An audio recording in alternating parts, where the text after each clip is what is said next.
At 74, Richard Gere, the man who once swept audiences off their feet in Pretty Woman and American Gigolo, didn't speak about his latest role, a film, or even a professional achievement. Instead, he spoke about something far more personal, a woman. A simple confession that caused the world to pause for a moment. I didn't get divorced because they were wrong. I got divorced because I wasn't good enough to hold on. A man who had been married 3 times, once dubbed Hollywood's most charming gentleman, had finally arrived at a profound realization. Love isn't about finding the right person, it's about becoming the right person, at the right time. He had loved some of the most beautiful women on the planet, married one of the world's top supermodels, and was adored by both the media and cinema. Yet, it wasn't until he was nearing 70 that he discovered a relationship where he didn't have to grasp, a love that didn't require performance, and a woman who didn't come to change him, but to stay. And Richard Gere, with a quiet yet powerful certainty, declared, "She is the true love of my life." This is not merely the romantic journey of a movie star.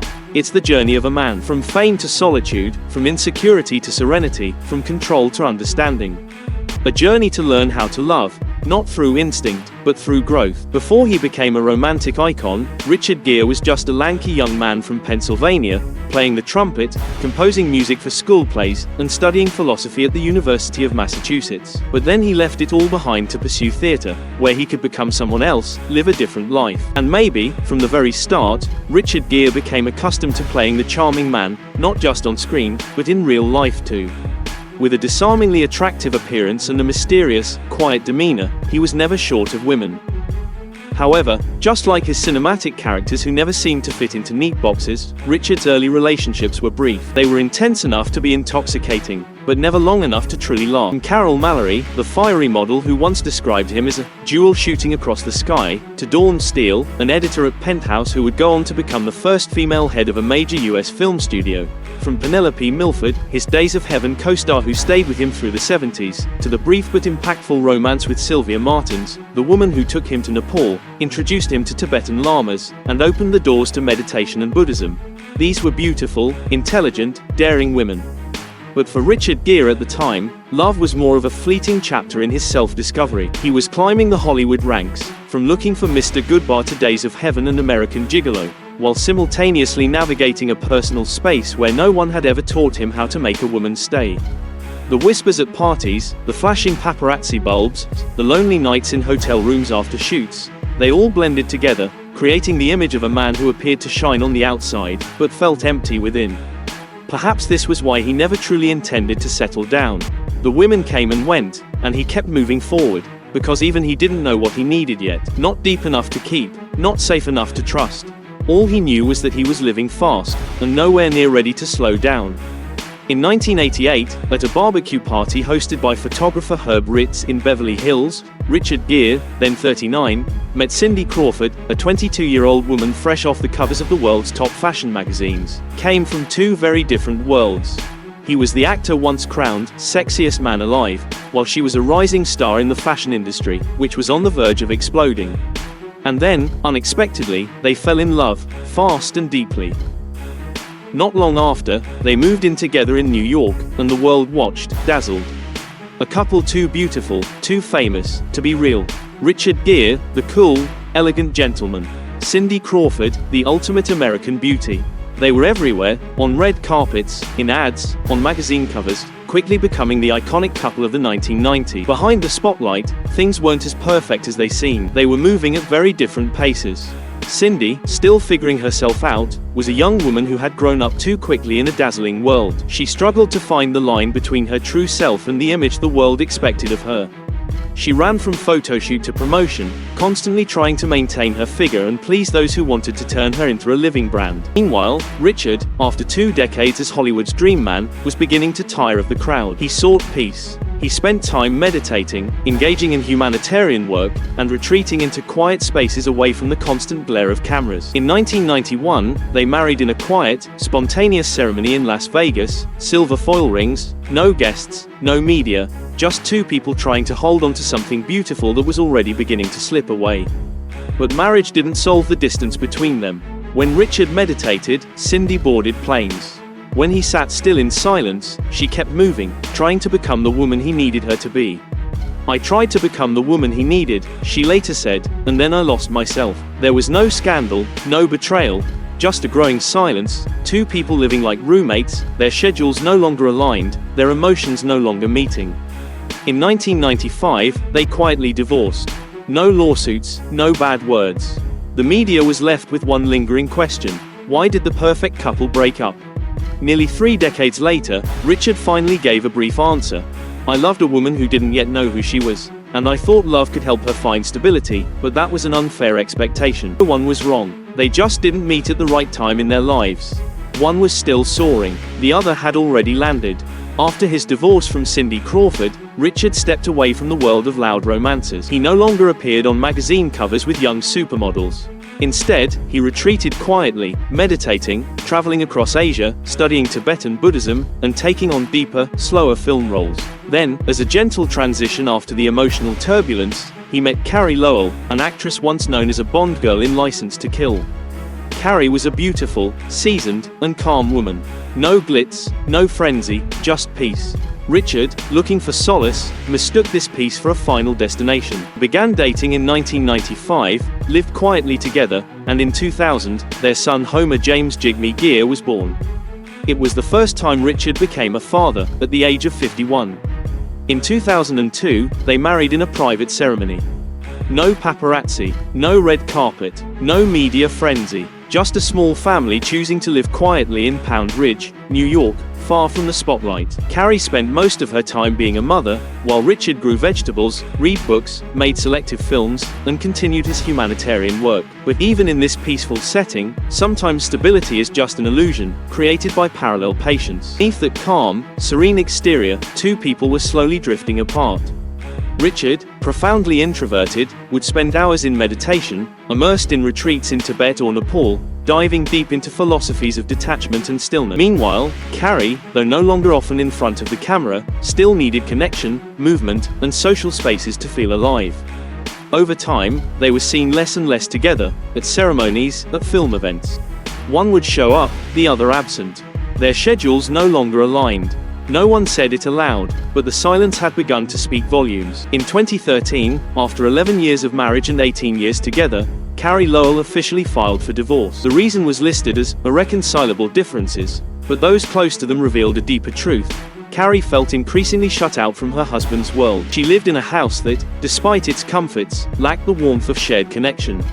Richard, on the other hand, still believed that silence was a sign of peace. It wasn't until everything began to unravel that he realized, when silence lasts too long, it's no longer peace. It's a signal, and I didn't hear it. The divorce, which stretched on for 3 years, wasn't driven by emotional conflict, but financial complications. Assets over $45 million and real estate spread across several locations, court proceedings became a drawn-out process. Yet, despite the tension, they managed to do one thing right. They agreed to share custody of their son, Homer, described as sensitive, calm, and much like his father. Richard said nothing after the divorce, and neither did Carey. All that remained was a quiet, deep sense of something broken. No betrayal, no wrongdoings, just the simple truth. Two people too honest with their own natures, who, at some point, could no longer connect. After Carey Lowell, Richard Gere disappeared from the media scene.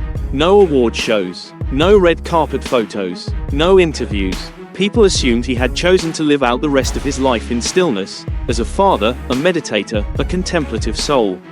But then, just when he stopped searching, true love arrived. In 2014, while his divorce from Carey Lowell was still in process, Richard Gere made a surprising appearance beside a new face, Padma. Model, author, and host of Top Chef, Padma was a presence that stirred curiosity in the media, but never made headlines. No hand-in-hand photos. No public interviews confirming a romance.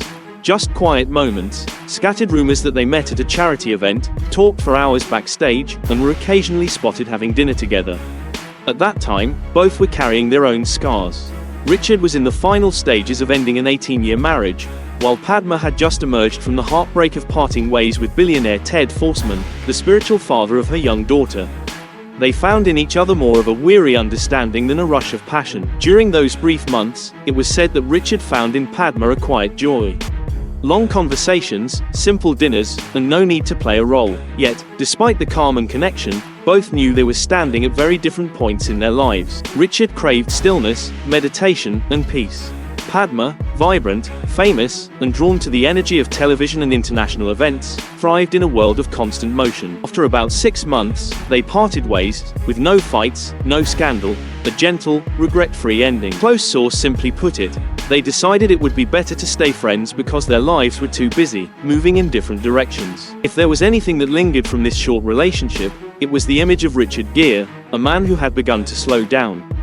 He was no longer loving out of loneliness, no longer seeking to fill a void. Richard was learning that harmony cannot be forced, and sometimes, love alone is not enough to make someone stay. And perhaps from that very place, the urge to search quietly faded. Gere began to let go of all expectations, no longer seeking love, not waiting for a miracle. It was in that exact moment that the final person stepped into his life, without noise, without pressure, and without needing to be held onto. Alejandra Silva. They say, when you stop searching for love, love finds you. Richard, after 3 marriages, a string of magnetic yet fleeting relationships, and years spent wandering between monasteries and film sets, finally sat still. No chasing, no effort to prove anything.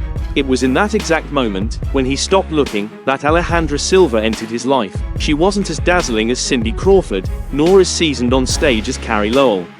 But what she offered was something far deeper: peace. Alejandra Silva, a Spanish woman with calm eyes, soft blonde hair, and the heart of a social activist, never imagined she would fall in love again. She had just gone through a divorce, was raising her child alone, and was leading the Race Foundation in Madrid to combat homelessness. She had even slept on the streets to understand the pain of those without shelter, once saying, "I don't do charity work to be seen. I do it because if I can't give my whole self to it, I'd rather not do it at all." In 2014, at a hotel owned by her family in Positano, Italy, they met. At that time, Richard was quietly stepping out of his second marriage, while Alejandra was buried in divorce papers and weary of love. When their eyes met, they didn't see the weight of the past, or a peaceful version of the future they could build together. Richard took the first step, quietly and gently. He sent flowers every day, wrote short songs, penned handwritten letters, not to conquer her, but as a soft whisper, "I'm ready to stay if you need someone beside you." Alejandra initially declined. She was wary of the 33-year age gap and aware of his global fame. Didn't want to be the next woman in Richard Gere's life. He didn't give up. He didn't push. He waited. He was simply there, quiet, patient, allowing her to see this wasn't just another romance. This was a home. They married in April 2018, in an intimate Buddhist ceremony in New York. Alejandra converted beforehand, not because Richard Gere asked, but because she found herself drawn to the very things he believed in. She later said, "I didn't ignore the age difference, but when karmic energy between two people is strong enough, differences become secondary." Reflecting on their meeting, she shared with Ola, "Meeting Richard Gere felt like someone reaching out, pulling me out of the dark and showing me the way. I was lost. He was the light." After the wedding, they moved into a peaceful estate in Pound Ridge, the same place Richard had once shared with Carey Lowell. But this time, he didn't build walls around his heart. Instead, they left the doors wide open. They lived together as companions, no control, no expectations, no roles to perform. In 2019, they welcomed their first son, Alexander. A year later, in 2020, their second child was born. While the name was kept private, the joy was not. On Instagram, Alejandra often shared glimpses of their life, family walks, meditation sessions, and their children reaching out to catch the autumn sun.